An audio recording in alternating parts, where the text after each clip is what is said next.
You're listening to the Amazing Facts Daily Devotional. Today's topic, William Booth. God shall have all there is of William Booth, Part 2. William Booth once saw England's poorest as customers in a pawn shop. Now the converted man saw the poor, the drunken, and the desolate as objects of Christ's love. Booth had abandoned the pawnbroker's trade, despite a 6-year apprenticeship in Francis Eames' Nottingham establishment.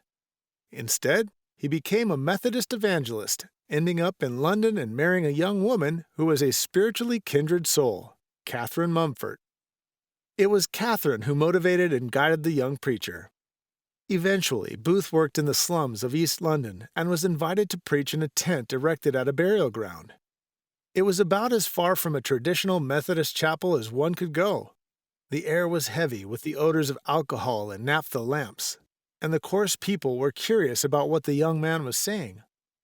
On the night of July 2, 1865, a few souls came forward to the mercy seat at the front of the tent to find salvation after Booth had preached. Arriving home near midnight, Booth found Catherine waiting up for him. "Oh, Kate, I have found my destiny!" The destiny involved starting the Christian mission to East London, where Booth would seek the lost as well as improve the lives of those living there. More distinguished Methodist chapels didn't want the unwashed converts Booth brought to their doors, so he started holding a weekly worship of his own.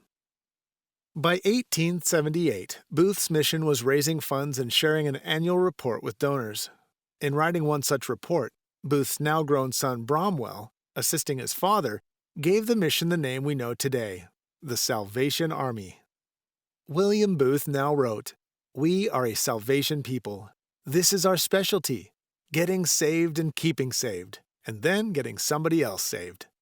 Booth's Salvation Army, with its uniforms, brass bands marching through the streets, and open-air evangelism outside of pubs and in town squares, sent shockwaves through England. Saloon keepers recruited ruffians to break up Salvation Army meetings.